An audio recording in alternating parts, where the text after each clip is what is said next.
Welcome back to the channel. As you may have seen, I did a video earlier this week talking about what sort of content to expect in the roadmap, and to my pleasant surprise, the first of many new content updates is right around the corner. You heard me right. The first update from the 2023 roadmap, called Salt and Steel, will be releasing next week. And before I get into all the details, I just wanted to mention that I've had the personal pleasure of being able to sit down with Julian over at Flow Studios, and just like what you're about to see, I'll be getting first look at a lot of the new future content and updates that will be coming to Lynn's Island, so you definitely want to make sure that you're subscribed so you do not miss out on any of the future updates. Arguably, the single most requested feature is controller support for those of you who would like the luxury of being able to kick back and enjoy Lynn's Island with a controller.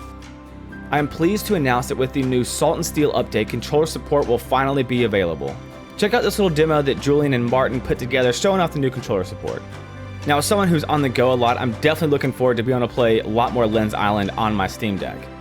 You'll even be able to change up your keybinds for those of you who'd like to. Personally, I use a lot of mouse buttons, so I'm thinking of putting at the very least roll on my mouse and maybe even block. Now currently though, at this time, for all the UI and menus, you'll still have to use a cursor to navigate, but with that said, Flow Studio will be working over the course of the next few months to improve upon that. Anyways, I briefly touched on this when talking about the 2023 roadmap in a different video, but I've got a little bit more information on what these currents will actually look like. If you happen to watch the roadmap video, then this will look a little bit familiar, but currents will be procedurally generated similarly to the islands when you first load into a map. You'll be able to use these currents basically as a highway to quickly get you from one place to the other. You'll be able to get around the entire map just so much faster now, so gathering resources for building or just finding a new island to build a new home on just became that much easier.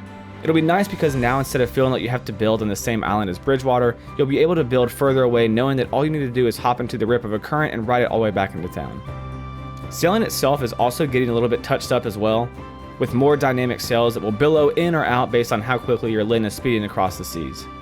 It'll make things so much more immersive, which is so important for a game as beautiful as Lynn's Island. The things that I haven't talked about yet that were mentioned in the roadmap are the squid and seaweed, which will be added as a later update to the update, so expect to see a little more information about that in a week or two after the official update drops as a patch. Now, switching gears from the salt portion of the update to the steel portion, they will also be changing how weapons work for the good. You probably noticed that nailing critical hits with certain weapon types is pretty tough because you basically have to learn a specific pattern of attacks without missing a crit. Some weapons would have 2 swings for 1 attack, while others were purely 1 for 1. Now with the new update, all weapons will follow a specific rhythm that'll be a lot easier to time your critical hits. The only difference regarding attacks between weapon sets will be the speed in which that attack rhythm will follow.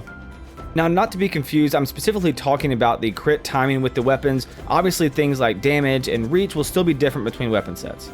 Now let's look at the Hardened Steel Claymore that I just showed. Watching the old version of the combat attacks, you can clearly see the 2 swings per 1 attack and just general lack of synchronized attacks. There's nothing wrong with this way, it's just a little bit more difficult for people, especially new players, to hit critical hits. Now compare it to the new combat changes with that same Hardened Steel Claymore. You can probably quickly tell that it has a more specific pattern that even if you're no rhythm king like Kevin Bacon, should be able to follow a lot easier. Hopefully these changes will make you feel a little bit more comfortable experimenting with different weapon types. Not only are weapons getting different, more rhythmic attacks, but they're also getting refined a little bit more so that each weapon type is more unique.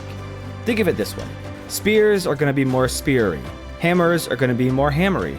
Swords are more... you get the point. Probably a better example, spears will be getting more reach to feel more like an actual spear. Hammers will be slower and clunkier, but also deal more damage.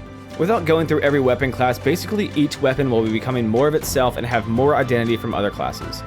The big takeaways from this update is that Flow Studio is working to not just refine Lynn's Island by making combat smoother, weapons more unique, and adding variety to the ocean, but making things a little bit more accessible to other players with the addition of controller support and the simplification of critical hits. Hopefully you're as excited for the Salt and Steel update as I am, and I'd love to hear your thoughts below on the update in general. And I hope you have a great rest of your day, and I'll see you out on the seas.